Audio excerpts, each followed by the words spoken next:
Puji Tuhan, haleluya. Selamat sore untuk kita semua. Mari Bapak Ibu, sebelum kita mulaikan ibadah kita sore hari ini, saya yakin hati kita penuh dengan sukacita. Kita berdoa, kita tundukkan kepala kita dimanapun kita berada. Bapa kami yang baik dalam surga, Bapa di dalam nama Tuhan Yesus Kristus, kami bersyukur Tuhan untuk hari ini. Karena kami tahu keberadaan kami sungguh semua hanya karena kebaikan dan kemurahan-Mu. Hari ini hati kami bersuka cita karena kami mau beribadah kepadamu. Kami mau menaikkan pujian syukur kami kepadamu, kepada Allah kami yang hidup, kepada Allah kami yang baik, Allah yang sudah menolong kami, Allah yang sudah memberkati kami. Sebab itu kami serahkan ibadah kami. Berkati ya Tuhan setiap umat-umat-Mu. Berkati kami pelayan-pelayan-Mu. Kami bersama-sama di dalam hadirat-Mu, memuji dan membesarkan nama-Mu. Kami akan menaikkan ibadah kami dengan penuh syukur di dalam nama Tuhan Yesus. Haleluya. Amin. Mari Bapak Ibu yang diberkati, kita menyanyikan pujian bagi Allah kita. Kita memberikan yang terbaik sore hari ini. Bawaku ke gunung kudusku Tuhan, di tempat kediamanmu. Haleluya. Terima kasih Tuhan, Engkau baik Tuhan.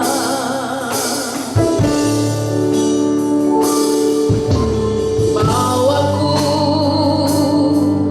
ke gunung kudusmu, di tempat kediamanmu.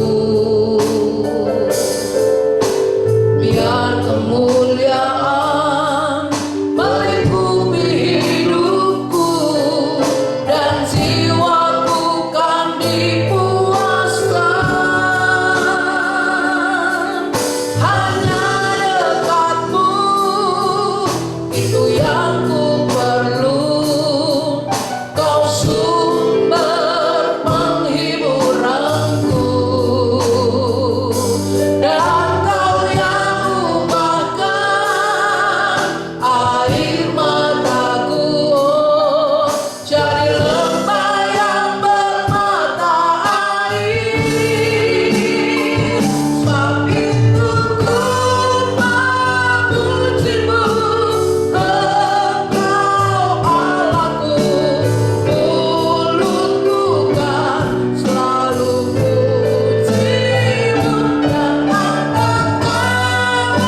Yesus. Terima kasih Allah Roh Kudus.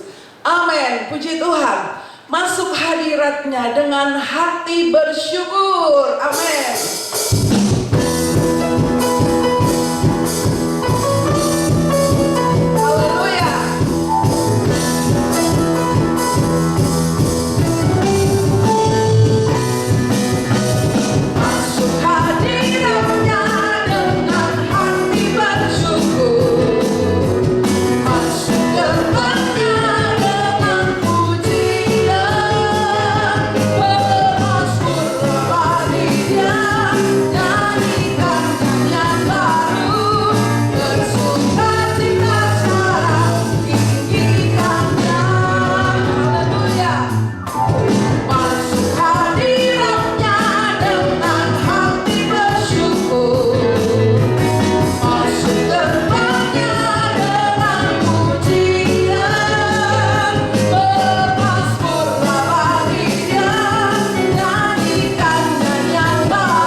hadir bersama dengan kita. Kerinduan kita lewat firman Tuhan, kita lebih dalam untuk mengenal Tuhan.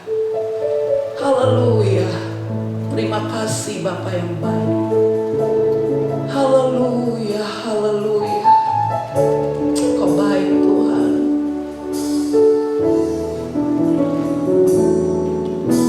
Bila ku buka mataku dan lihat wajah-Mu, ku terkagum. Bila ku lihat hidupku dan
Baik Bapak Ibu, kita persiapkan hati kita akan mendengarkan firman Tuhan. Mari kita berdoa. Kami bersyukur pada saat ini Tuhan, kembali Tuhan memberikan kesempatan kepada kami untuk kami mendengarkan kebenaran firman-Mu. Kami senantiasa perlu kebenaran firman-Mu yang akan menolong kami untuk kami semakin mengenal Tuhan, semakin mengerti rencana-Mu. Dan kami terlampau yakin ketika kami semakin mengenal Tuhan, kami akan menjadi jemaat yang kuat, tidak mudah diombang-ambingkan oleh situasi dan keadaan. Pada saat ini Tuhan, urapi hamba-Mu, urapi setiap telinga yang mendengarkan kebenaran firman-Mu, dan biarlah kami boleh diberkati lewat pemberitaan firman-Mu. Dalam nama Yesus kami berdoa dan mengucap syukur, haleluya. Amin. Mari Bapak Ibu, kita akan melihat dari kebenaran firman Tuhan. Saya mengajak saudara melihat dari kitab Efesus pasal yang pertama. Kitab Efesus pasal yang pertama, ayatnya yang ke-15 sampai ayatnya yang ke-17. Efesus pasal pertama ayat 15 sampai 17. Judul perikop ini adalah doa untuk pengertian tentang kemuliaan Kristus. Ayat 15 berkata, "Karena itu setelah aku mendengar tentang iman-Mu dalam Tuhan Yesus dan tentang kasih-Mu terhadap semua orang kudus, aku pun tidak berhenti mengucap syukur karena kamu, dan aku selalu mengingat kamu dalam doaku dan meminta kepada Allah Tuhan kita Yesus Kristus, yaitu Bapa yang mulia itu, supaya Ia memberikan kepadamu roh hikmat dan wahyu untuk mengenal Dia dengan benar." Bapak Ibu, kalau kita membaca surat Efesus ini di dalam pengantar perjanjian baru, ini kita akan melihat bahwa surat ini adalah salah satu surat kiriman yang dikirim oleh Paulus dari penjara. Pada waktu itu Paulus ada di Roma sebagai seorang tahanan politik dan dia ada di dalam penjara. Dan sementara Paulus ada di dalam penjara ini, maka dia mendengar laporan tentang keadaan jemaat yang ada di Efesus.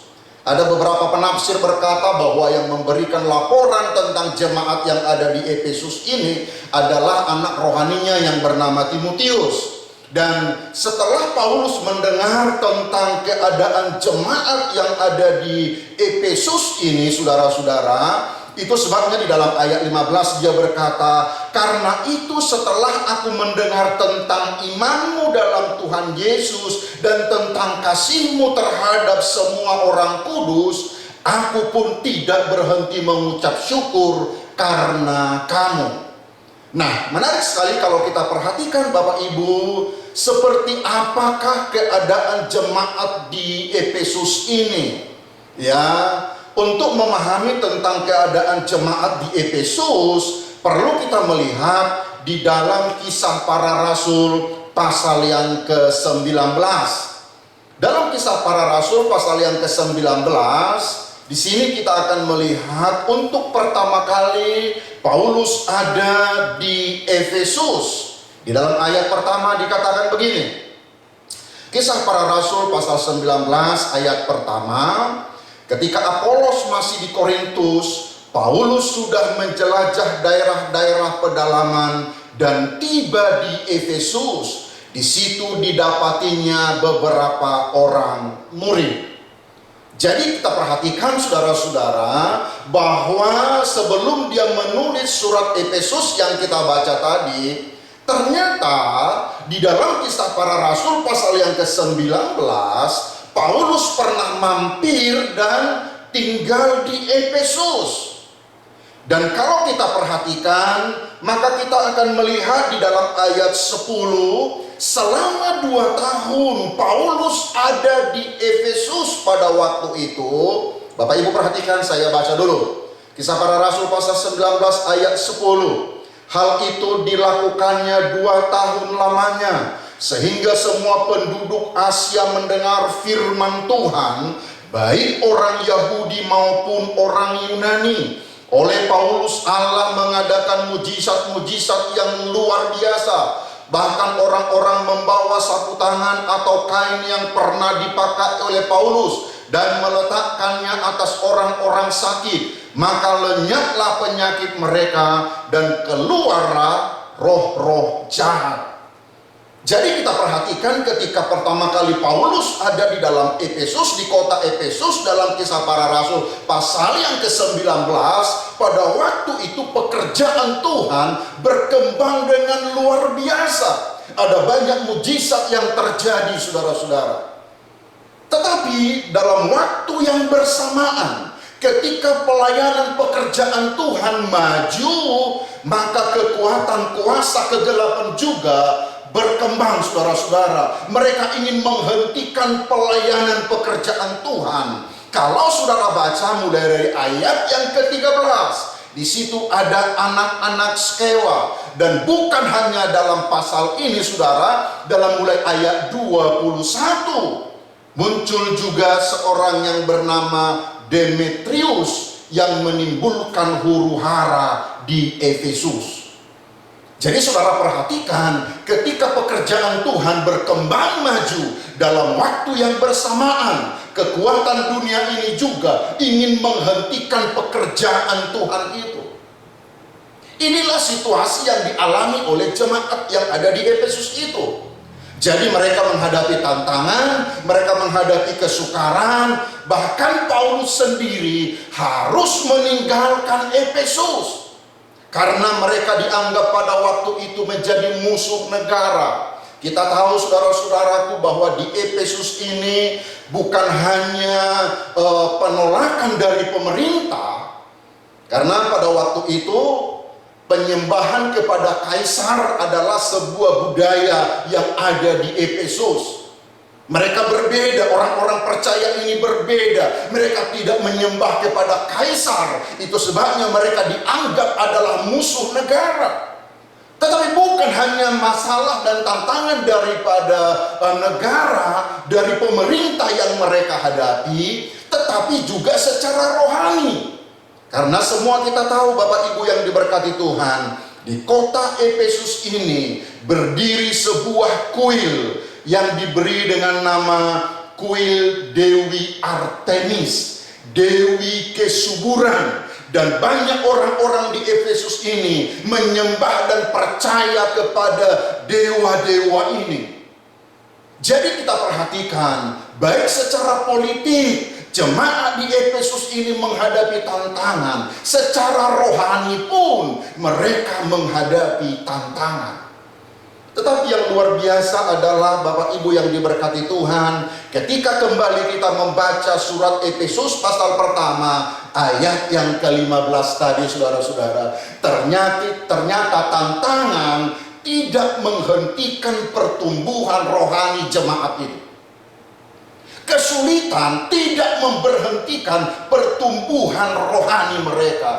Keadaan di sekitar mereka tidak memberhentikan, tidak membuat mereka berhenti bertumbuh secara rohani.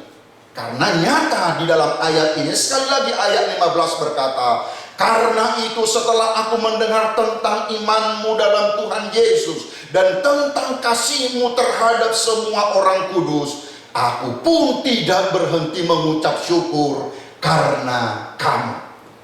Jadi keadaan sulit, masalah, tantangan kehidupan tidak boleh menghentikan kita untuk bertumbuh secara rohani. Tetapi justru itu membuat jemaat ini menjadi jemaat yang kuat. Nah, walaupun jemaat ini sudah bertumbuh secara rohani, saudara-saudara, bukan hanya secara rohani, tetapi juga mereka adalah jemaat yang mempraktekkan kasih kepada orang-orang kudus.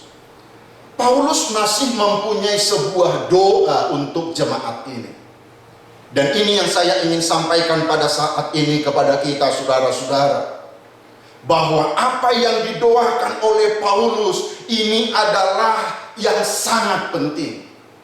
Kalau saudara membaca di dalam ayat-ayat ini, Paulus tidak berdoa supaya jemaat ini mengalami banyak mujizat, supaya mereka diberkati.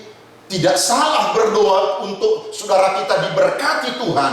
Tidak salah berdoa supaya kita mengalami mujizat Tuhan. Tetapi ada satu hal yang akan memampukan kita. Ada satu hal yang sangat penting kita doakan, yaitu tentang pengenalan akan Tuhan. Sekali lagi saya baca di dalam Efesus pasal pertama ayat 17 bagian yang terakhir. Supaya ia memberikan kepadamu roh hikmat dan wahyu untuk mengenal Dia dengan benar.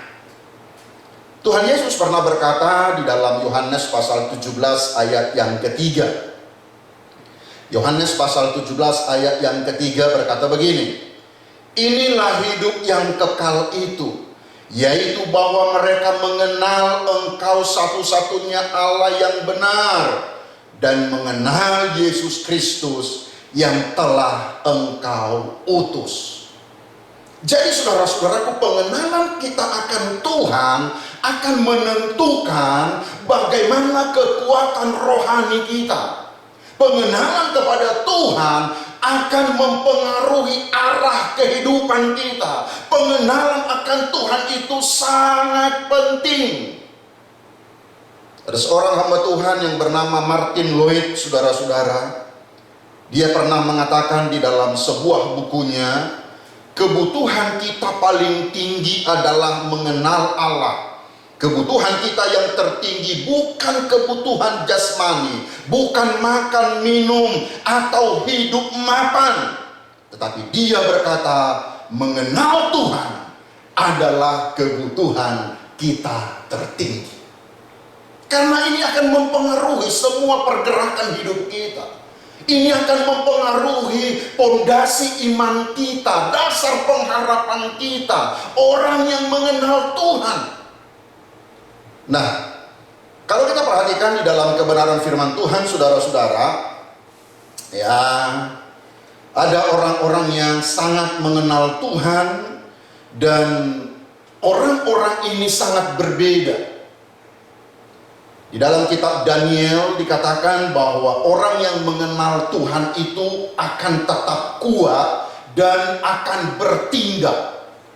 Jadi pengenalan akan Tuhan adalah sebuah kebutuhan yang sangat penting dalam hidup kita.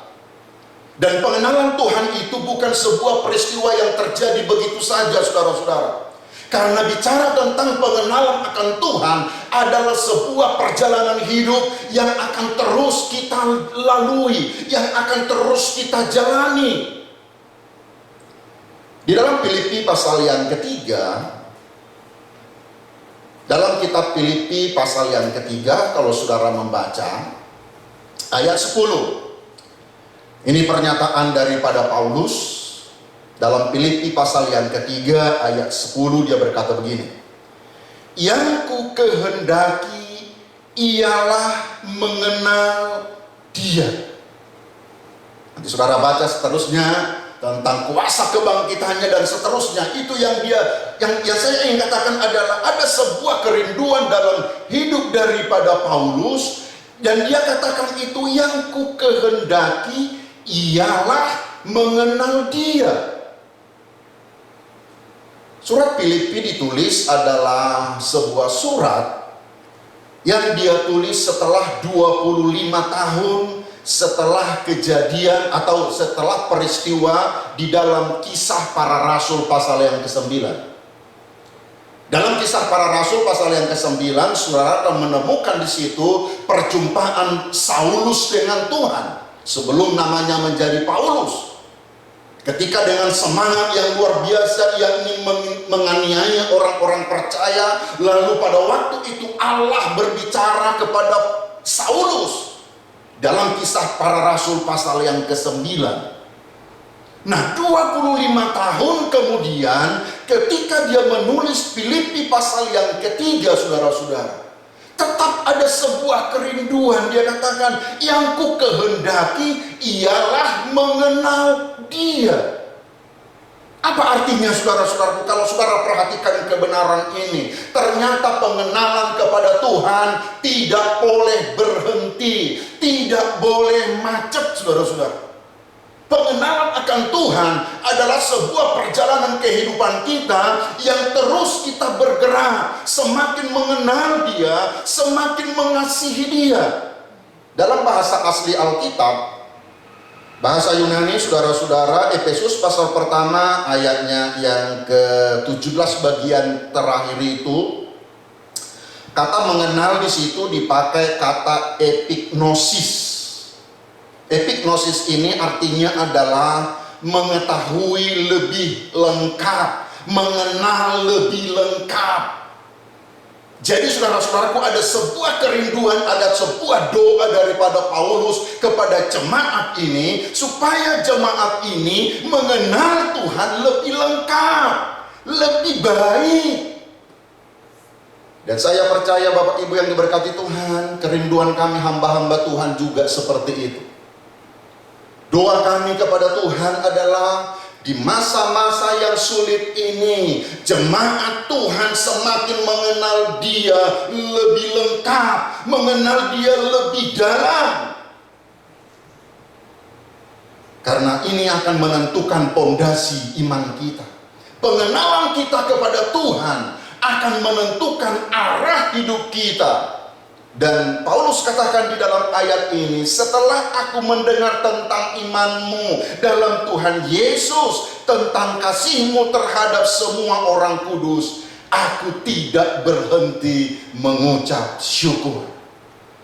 Kebahagiaan seorang hamba Tuhan, saudara-saudara, adalah ketika dia mendengar jemaat yang dia layani tetap bertumbuh dalam keadaan yang sukar, tetap bertumbuh walaupun ada keadaan yang sulit. Makanya Paulus berkata, aku dengar itu, aku sangat bersyukur, aku tidak pernah berhenti bersyukur. Karena jemaat ini, saudara-saudara, ternyata bisa bertumbuh kerohanian mereka di tengah-tengah kesulitan. Kalau jemaat pernah mendengarkan, saya pernah berkata Bapak Ibu, bahwa sebagai seorang hamba Tuhan saya pernah punya kekhawatiran, punya kecemasan. Kekhawatiran, kecemasan bukan karena apa yang kami mau makan atau pakai, tetapi pada waktu itu ada sebuah kekhawatiran dalam diri saya. Apakah dalam keadaan yang sulit ini jemaat akan tetap kuat? Ketika dalam berusaha, ketika dalam bekerja begitu sulit hari-hari ini, apakah jemaat mampu tetap bertahan? Tetapi saya bersyukur kepada Tuhan. Ternyata kekhawatiran atau kegalauan saya ini tidak terjadi kenyataan, saudara-saudara. Karena saya bisa saksikan jemaat dalam pelayanan kami, walaupun dalam keadaan yang sulit, walaupun dalam keadaan yang sukar sekalipun, tetapi jemaat tetap bertumbuh. Dan itu terjadi, saudara-saudara, karena pengenalan kita akan Tuhan. Jemaat mengenal siapa Tuhannya. Itu sebabnya keadaan yang sulit tidak menghentikan pertumbuhan rohani mereka. Mereka tetap setia mengasihi Tuhan dan tetap bergantung kepada Tuhan.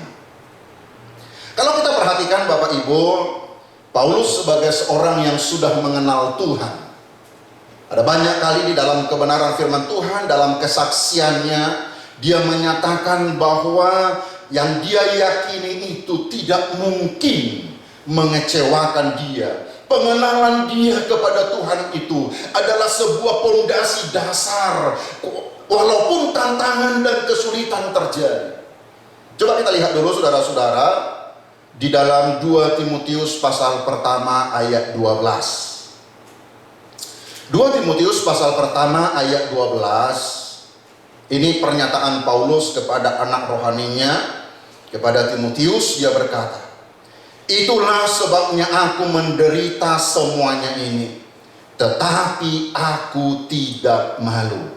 Mari kita baca bersama-sama saudara yang pegang Alkitab, bagian selanjutnya 1, 2, 3. Karena aku tahu kepada siapa aku percaya, dan aku yakin bahwa Dia berkuasa memeliharakan apa yang telah dipercayakannya kepadaku hingga pada hari Tuhan.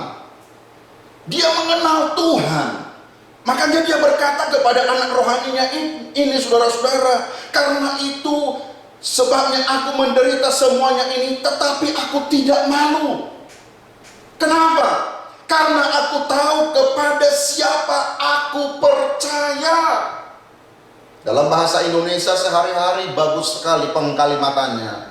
Dia berkata seperti ini, itulah sebabnya saya menderita semuanya ini, tetapi saya tetap yakin, sebab saya tahu betul siapa yang saya percayai. Saya yakin bahwa apa yang sudah Ia percayakan kepada saya, Ia sanggup juga menjaganya sampai pada hari kiamat. Bapak Ibu perhatikan, dia berkata, tetapi saya tetap yakin. Kesulitan, tantangan hidup, tetapi dia berkata, tetapi saya tetap yakin. Kenapa? Dia mengenal Tuhan. Itu sebabnya Bapak Ibu yang diberkati Tuhan, minta kepada Tuhan supaya engkau lebih mengenal Dia lagi. Dan ibadah-ibadah yang kita lakukan, doa-doa yang engkau lakukan, membaca firman Allah, itu adalah media untuk kita semakin mengenal Tuhan. Kemudian kalau kita perhatikan di dalam Roma pasal yang ke-8, dalam Roma pasal yang ke-8 ayat 35 sampai 39. Ini juga adalah pernyataan dia, saudara-saudara, oleh karena pengenalan dia kepada Tuhan. Dan luar biasa, saudara-saudara, orang yang mengenal Tuhan, ia tidak pernah takut dengan tantangan dan kesulitan hidup. Roma pasal yang ke-8 ayat 35 sampai 39. Firman Tuhan berkata demikian, siapakah yang akan memisahkan kita dari kasih Kristus? Penindasan atau kesesakan atau penganiayaan, atau kelaparan atau ketelanjangan, atau bahaya atau pedang?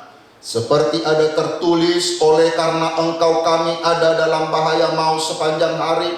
Kami telah dianggap sebagai domba-domba sembelihan. Tetapi dalam semuanya itu kita lebih daripada orang-orang yang menang oleh Dia yang telah mengasihi kita. Mari kita baca bersama-sama ayat 38 sampai 39. 1, 2, 3. Sebab aku yakin bahwa baik maut maupun hidup, baik malaikat-malaikat maupun pemerintah-pemerintah, baik yang ada sekarang maupun yang akan datang, atau kuasa-kuasa, baik yang di atas maupun yang di bawah, ataupun sesuatu makhluk lain, tidak akan dapat memisahkan kita dari kasih Allah yang ada dalam Kristus Yesus Tuhan kita. Haleluya. Orang yang mengenal Tuhan, saudara-saudara, dia tidak akan bisa dipisahkan dari kasih Allah karena alasan-alasan apapun. Paulus katakan, baik oleh maut maupun oleh hidup, malaikat-malaikat, pemerintah-pemerintah, baik sekarang maupun yang akan datang, kuasa-kuasa baik di atas maupun di bawah, bahkan makhluk lain. Dan dia berkata, tidak ada yang bisa memisahkan kita dari kasih Kristus. Ada lagu lama yang diciptakan dari ayat ini, saudara-saudara. Mungkin jemaat tidak pernah mendengarnya, tapi pada hari-hari ini saya senang sekali menyanyikan pujian ini, saudara. Kata-katanya kira-kira begini. Tiada yang dapat memisahkanku dari kasih-Mu, Yesus, sahabatku. Aniayakah, penderitaanKah, tak satu pun, tak satu pun. Tidak ada yang dapat memisahkan kita dari kasih Kristus. Aniayakah, penderitaankah, kekurangankah? Paulus katakan ketelanjangankah? Tidak akan bisa memisahkan aku dari kasih Kristus. Kalau saudara perhatikan di dalam ayat 38 itu, sebab aku yakin bahwa baik maut. Kata maut di situ saudara bicara tentang kematian. Kalau dalam bahasa Batak Toba, hamatean, kematian. Kematian pun tidak bisa memisahkan aku dari kasih Kristus. Ini orang yang sudah mengenal Tuhan. Dan tidak heran kalau Paulus berkata, yang ku kehendaki ialah mengenal Dia. Pengenalan yang akan terus berlanjut, pengenalan yang akan terus berkesinambungan. Jangan pernah berhenti rindu mengenal Tuhan, saudara-saudara. Kalau engkau berhenti merindukan pengenalan akan Tuhan, maka rohani kita tidak akan pernah kuat. Tetapi orang yang mengenal Tuhan dan rindu terus mengenal Tuhan, maka dia akan tetap kuat. Di dalam perjanjian lama ada banyak contoh sebenarnya, saudara-saudara, orang-orang yang mengenal Tuhan. Tetapi pada saat ini saya mengajak saudara untuk melihat sebuah tokoh di dalam 1 Samuel pasal yang ke-17. Barangkali tidak asing kita ketika membahas tentang seorang yang bernama Daud, saudara-saudara. 1 Samuel pasal yang ke-17, mari kita perhatikan ayatnya yang ke-11. 1 Samuel pasal 17 ayat 11. Ketika Saul dan segenap orang Israel mendengar perkataan orang Filistin itu, maka cemaslah hati mereka dan sangat ketakutan.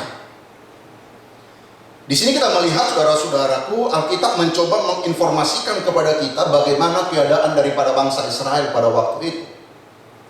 Saul bersama dengan seluruh tentara, Saul bersama dengan seluruh rakyat pada waktu itu. Ketika Goliat tampil, saudara-saudara, maka seluruh tentara, bahkan Saul sebagai raja, ayat ini berkata bahwa mereka cemas dan sangat ketakutan. Kalau kita perhatikan, sebenarnya peperangan antara orang Filistin dengan orang Israel bukan hal yang baru. Jauh sebelum pasal yang ke-17, pasal-pasal sebelumnya, anak Saul yang bernama Yonatan sudah pernah berperang melawan orang Filistin. Tapi aneh, saudara-saudara, Goliat ini belum muncul. Tetapi di dalam pasal yang ke-17, tiba-tiba ada yang bernama Goliat. Goliat dengan postur tubuh yang besar, dan kalau saudara perhatikan, Goliat menampilkan diri sebagai pribadi yang tidak mungkin dikalahkan. Dan penampilan daripada Goliat ini telah mengubah pemikiran daripada seluruh tentara Israel. Mereka berpikir tidak mungkin mengalahkan Goliat. Tetapi sekali lagi, saudara-saudaraku, akan sangat berbeda. Orang yang mengenal Allah, orang yang tahu tentang Tuhan, orang yang percaya kepada Tuhan, mereka sangat berbeda. Kenapa? Karena ada seorang yang bernama Daud. Coba kita perhatikan, sekarang kita akan membaca, saudara-saudara, dalam 1 Samuel pasal yang ke-17 ayat yang ke-37. 37 berkata, atau kita coba baca dari ayat 32 dulu, saudara ya. Ayat 32, 1 Samuel 17 ayat 32. Berkatalah Daud kepada Saul, janganlah seorang menjadi tawar hati karena dia. Hambamu ini akan pergi melawan orang Filistin itu. Kenapa dia berani? Kenapa dia berkata-katakan kepada Saul, jangan seorang pun tawar hati karena orang Filistin ini. Hambamu ini akan pergi untuk menghadapi dia. Kenapa, saudara-saudara? Ayat yang ke-37, Bapak Ibu perhatikan. Ayat 37 berkata, pula kata Daud, Tuhan yang telah melepaskan aku dari cakar singa dan dari cakar beruang, Dia juga akan melepaskan aku dari tangan orang Filistin itu. Kata Saul kepada Daud, pergilah, Tuhan menyertai engkau. Tolong perhatikan kata Tuhan yang telah melepaskan. Lalu ada kata juga, Dia juga akan melepaskan. Ternyata saudara-saudara, walau ada banyak orang yang tidak tahu kisah tentang Daud, Daud hanya seorang diri di padang belantara, dia hanya menggembalakan 2-3 ekor domba, saudara-saudara. Tetapi di sana dia sudah mengenal Tuhan. Di sana ada hubungan yang erat dengan Tuhan. Itu sebabnya ketika dia tampil di dalam pasal yang ke-17 ini, dia berkata, Tuhan yang telah, Tuhan yang sama, yang sudah melepaskan aku, dan Dia juga akan melepaskan aku. Kadang-kadang dalam kehidupan kita, waktu yang terbaik untuk kita mengenal Tuhan adalah dalam kesendirian kita dengan Tuhan. Daud hanya di padang belantara, tidak ada orang yang tahu, tetapi di situ dia mengenal siapa Tuhan. Bahkan dalam Mazmur yang kita kenal, Mazmur pasal yang ke-23, itu Mazmur yang luar biasa. Itu adalah pengalaman Daud bersama dengan Tuhan. Tuhan adalah gembalaku. Dan luar biasa saudara, Tuhan yang sudah melepaskan aku, dia katakan, Dia juga akan melepaskan aku. Pengenalan kita kepada Tuhan akan menentukan bagaimana kita menghadapi besok, saudara.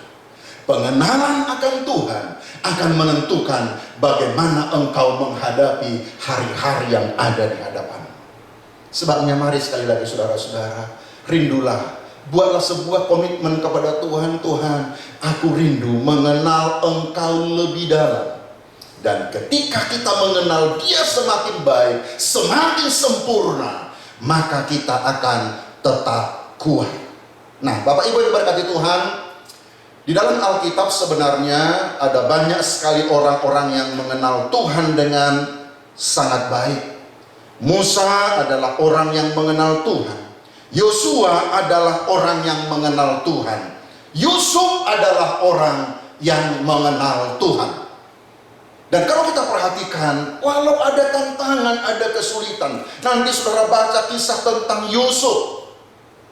Ketika dia menjaga hidupnya benar, ketika ada di istana Potifar, saudara-saudara, dia coba digoda oleh istri Potifar, tetapi dia tetap berlaku benar. Dia tetap mempertahankan hidupnya benar. Saudara tahu, akibat daripada dia menjaga hidupnya benar, apa upahnya, saudara? Masuk penjara. Saya tidak tahu kalau dibuat seminar, saudara-saudaraku, topiknya atau judulnya Hidup Benar, Hadiah Penjara. Saya nggak tahu ada orang yang datang atau enggak, saudara. Tetapi itulah yang dialami oleh Yusuf. Dia menjaga hidupnya benar, tetapi akhirnya dia masuk ke dalam penjara. Dan apa yang terjadi, saudara-saudara? Apakah Yusuf mengeluh tentang itu? Tidak, saudara-saudara. Kenapa? Dia mengenal siapa Tuhannya. Ketika dia mengenal siapa Tuhannya, maka tidak ada keluhan dalam hidupnya. Dan kita tahu akhir kehidupan daripada Yusuf, dia diberikan sebuah posisi yang luar biasa. Sekali lagi Bapak Ibu yang diberkati Tuhan, orang yang mengenal Tuhan, itu sebabnya perlu kita bertumbuh dalam pengenalan akan Tuhan. Di dalam kitab Hosea pasalnya yang ke-6, ada satu ayat yang menolong kita untuk memahami tentang berkat mengenal Tuhan. Hosea pasal yang ke-6, ayatnya yang ketiga. Yuk kita baca bersama-sama. Karena waktu saudara bisa baca di dalam Alkitab, banyak sekali tokoh-tokoh yang mengenal Tuhan dan hidup mereka sangat luar biasa. Hosea pasal yang ke-6 ayat yang ketiga. Mari kita baca bersama-sama, 1, 2, 3. Marilah kita mengenal dan berusaha sungguh-sungguh mengenal Tuhan. Ia pasti muncul seperti fajar. Ia akan datang kepada kita seperti hujan pada akhir musim yang mengairi bumi. Sampai di situ saudara-saudara perhatikan bahwa ketika kita berusaha mengenal Tuhan dengan sungguh-sungguh, yang pertama, ia pasti muncul seperti fajar. Ada beberapa penafsir berkata, bicara tentang fajar yang muncul itu bicara tentang harapan baru. Selalu ada harapan baru. Orang yang berusaha mengenal Tuhan. Jemaat yang diberkati Tuhan, rindukanlah untuk selalu mengenal Dia, karena Dia akan muncul seperti fajar, harapan baru. Yang kedua dikatakan, ia datang kepada kita seperti hujan pada akhir musim yang mengairi bumi. Kesejukan, ketenangan, damai sejahtera. Orang yang bersungguh-sungguh mengenal Tuhan. Mari pada saat ini kita akan menyembah Tuhan, dan kita kembali katakan kepada Tuhan bahwa kita rindu mengenal Dia. Bila ku buka mataku dan lihat wajah-Mu. Haleluya.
jemaat yang ada di Efesus.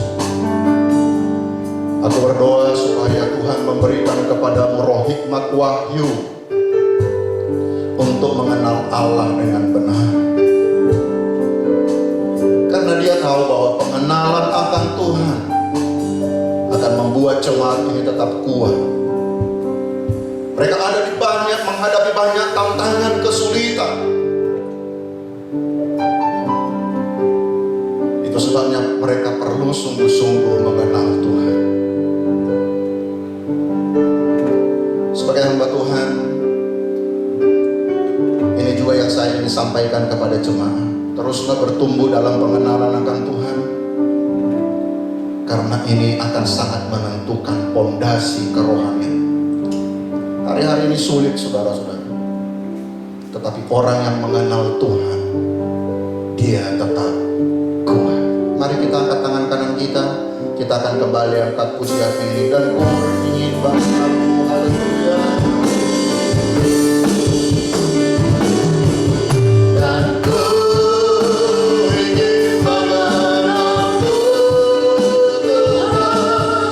lebih dalam dari semua yang bukannya.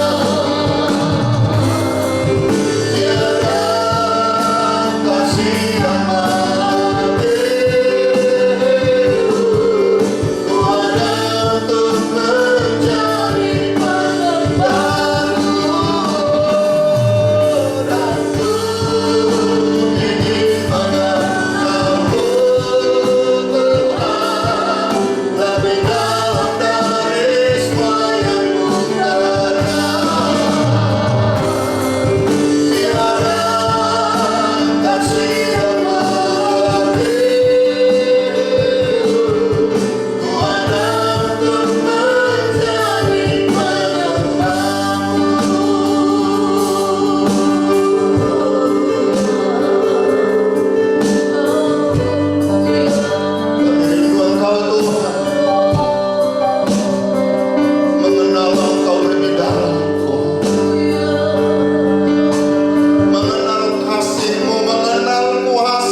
akan pengenalan kami akan Tuhan, tetapi kami rindu mengenal Engkau lebih dalam. Roh Kudus, berbicara terus kepada setiap umat-umat-Mu Tuhan. Ketika kami bertumbuh dalam pengenalan kami akan Engkau, masalah-masalah di luar tidak akan mempengaruhi sukacita kami Tuhan. Kami tetap berharap, kami tetap percaya, karena kami mengenal dan tahu kepada siapa kami percaya. Hamba-Mu berdoa sepanjang minggu ini, berkati semua jemaat Tuhan, apapun yang mereka kerjakan, apapun yang mereka lakukan. Ketika mereka berusaha, hamba-Mu berdoa berkati usaha pekerjaan mereka dalam nama Yesus. Bahkan keluarga lepas keluarga Tuhan, hamba-Mu berdoa berkati mereka Tuhan. Bahkan semua rencana-rencana mereka Tuhan tolong sepanjang minggu ini. Kami melangkah bersama dengan Tuhan. Bahkan ketika kami keluar masuk dari rumah, kami juga ada di dalam perlindungan Tuhan. Hamba-Mu serahkan setiap jemaat-Mu sepanjang minggu ini. Tutup bungkus mereka dengan kuasa darah-Mu. Sekali lagi Tuhan berkati, mulai dari anak-anak yang paling kecil sampai yang paling dewasa tertua sekalipun, kami tetap ada di dalam perlindungan Tuhan. Terima kasih buat persekutuan pada saat ini Tuhan. Segala puji hormat kemuliaan bagi nama-Mu. Berkati bangsa dan negara kami, berkati kota kami. Kami bersyukur, kami akhiri persekutuan kami. Mari Bapak Ibu, kita akan terima berkat Tuhan. Dan sekarang saudaraku, terimalah berkat daripada Allah Bapa, kasih sayang daripada Tuhan kita Yesus Kristus, persekutuan Allah Roh Kudus tinggal menyertai dari saat ini sampai selama-lamanya. Dalam nama Tuhan Yesus yang diberkati Tuhan, sama-sama katakan amin, amin, amin, amin. Selamat menjalani hidup bersama dengan Tuhan. Tuhan memberkati. Haleluya.